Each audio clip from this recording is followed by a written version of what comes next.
student, we are going to continue our lecture on amalgamation. So इससे पहले हमने पढ़ा था amalgamation में टैक्स रिलीफ जो amalgamating कंपनी को मिलता है. Now अब हम पढ़ेंगे tax relief to the amalgamated company and tax relief to the shareholders of the amalgamating company. ठीक है. So first हम पढ़ेंगे tax relief to the amalgamated company. ठीक है. We know what is amalgamated company. ठीक है. दो कंपनी का मर्ज होता है. जब मर्ज होने के बाद जो कंपनी आती है उसको हम कहते हैं अमेलगमेटेड.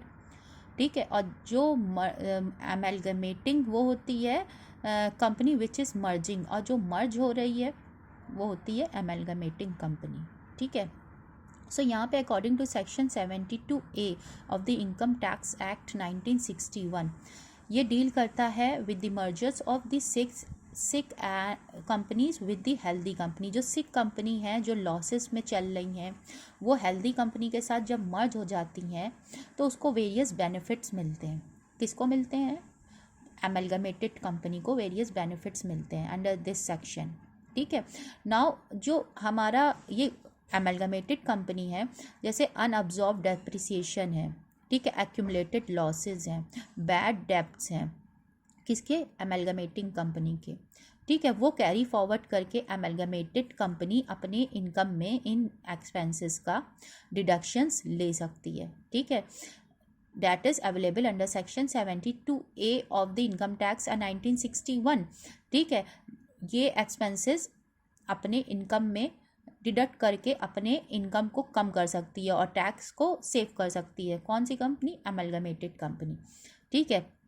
सो यहाँ पे जो बेनिफिट अमेलगमेटेड कंपनी को मिलेगा, ठीक है, अंडर दिस सेक्शन, वो कब मिलेगा? जब वेरियस कंडीशंस जो हैं वो फुलफिल हो जाएंगी. ठीक है. क्या है वो कंडीशन? ओके.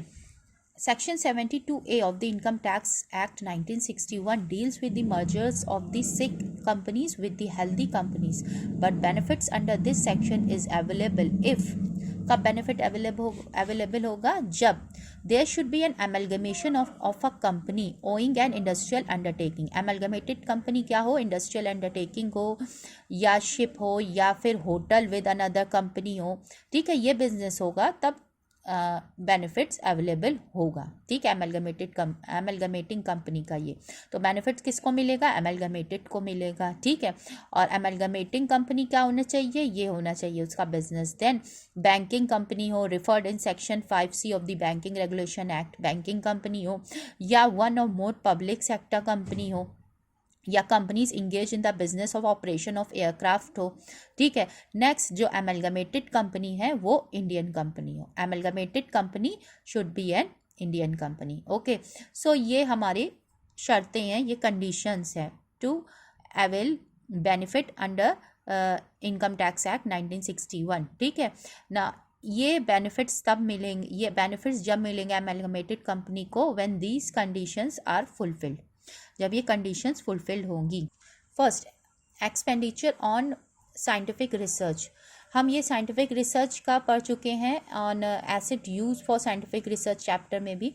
ठीक है. जब कोई बिजनेसमैन कोई साइंटिफिक रिसर्च के लिए मशीनरी को परचेज करता है तो उसका जो कॉस्ट आती है उसका 100% डिडक्शन उसको उसकी इनकम पे मिल जाता है. सपोज जिस ईयर प्रॉफिट नहीं होता है, सपोज प्रॉफिट हुआ 5 लाख, ठीक है, और डिडक्शन उसको लेना है 10 लाख का, तो 5 लाख अभी प्रेजेंट करंट ईयर में लेगा एंड देन नेक्स्ट ईयर में उसको डिडक्शन को कैरी फॉरवर्ड कर लेगा. ये हम पढ़ चुके हैं. ठीक है ना. वही बात यहाँ पे है. If during the process of amalgamation an amalgamating company transfer any asset for scientific research to the amalgamated company, अगर ये ट्रांसफ़र कर रहा हो साइंटिफिक रिसर्च को, अभी इसने पूरा डिडक्शन नहीं लिया है, तो जो अनअब्जॉर्व एक्सपेंडिचर है on the asset for scientific research वो अब कौन कैरी फॉरवर्ड करेगा? वो अमेलगमेटेड कंपनी कैरी फॉरवर्ड करेगी और अमेलगमेटेड कंपनी अब वो अब डिडक्शन अपने इनकम पे लेगी. ठीक है. ओके.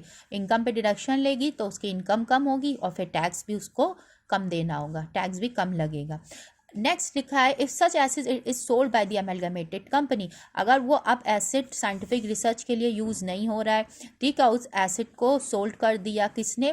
अमेलगमेटेड कंपनी ने. ठीक है. तो वो जो सोल्ड किया उसका जो सेल प्राइस है, अगर वो sale price cost of asset के बराबर है, ठीक है, then if when the sale price to the extend of the cost, sale price जितना कॉस्ट के बराबर है, ठीक है, उतनी तो उसको डीम्ड इनकम मान ली जाएगी, ठीक है। मतलब सेल प्राइस जितना कॉस्ट ऑफ एसेट के बराबर है, ठीक है। सपोज जो हमने सेल किया वो किया, हम ये पढ़ चुके हैं, ठीक है, 6 लाख में, ठीक है ना, 6 लाख में हमने उसको सेल कर दिया, ठीक है। उसकी कॉस्ट थी 5 लाख, तो 5 लाख जो कॉस्ट के बराबर जितनी सेल है उसको तो मान लिया जाएगा बिजनेस इनकम, जिस या हम कहें डीम्ड इनकम, ठीक है। उस पर टैक्स लगेगा, डीम्ड इनकम होगा, इनकम में ऐड हो जाएगी, ठीक है। तो 5 लाख को तो डीम्ड इनकम मान लिया जाएगा, और जितना सेल प्राइस एक्सेस करेगा कॉस्ट को, 1 लाख एक्सेस कर रहा है, उसको मान लिया जाएगा कैपिटल गेन, ठीक है। ओके, सो ये होगा इसका लाइक दैट, तो ये बेनिफिट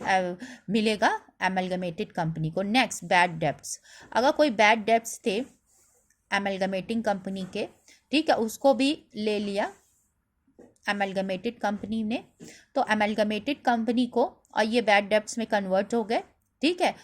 ओके, बैड डेब्ट्स हो गया इनका आफ्टर एमलगमेशन, तो अब एमलगमेटेड कंपनी अपनी जो प्रॉफिट है उसमें से इसका डिडक्शन ले सकती है, ठीक है, that is allowed. Next we have expenditure on telecommunication services. Telecommunication services हमारी हम पढ़ चुके हैं इससे पहले वाले उसमें, टेलीकम्युनिकेशन सर्विसेज क्या होती हैं, that is related with internet services, ठीक है, मोबाइल सर्विसेज, ठीक है, सैटेलाइट सर्विसेज, ठीक है।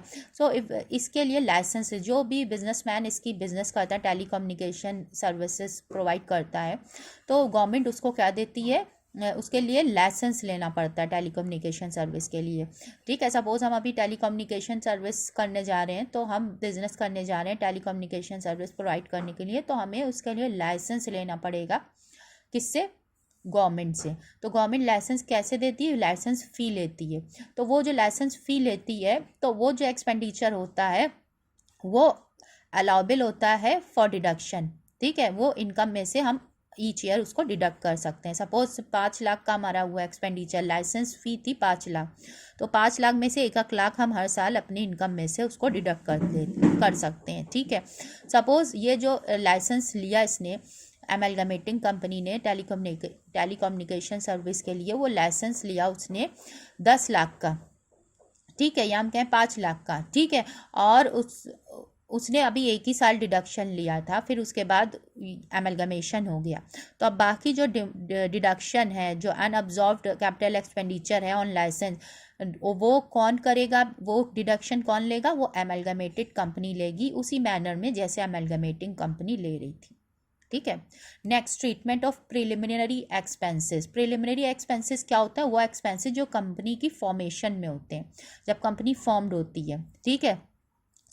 या कंपनी के एक्सपेंशन में हो तो उसको भी प्रिलिमिनरी एक्सपेंसेस कहा जाता है, ठीक है, बिजनेस को एक्सपेंड करने में जो एक्सपेंसेस हों, ठीक है, वो अभी तक राइट ऑफ नहीं हुए थे, ठीक है, वो अभी तक राइट ऑफ नहीं हुए थे बाय द एमलगमेटिंग कंपनी, ठीक है। तो अब जब एमलगमेशन के बाद जो एमलगमेटेड कंपनी है वो उसको अपनी इनकम में से राइट ऑफ कर सकती है, that is section 35D subsection 5, ठीक है।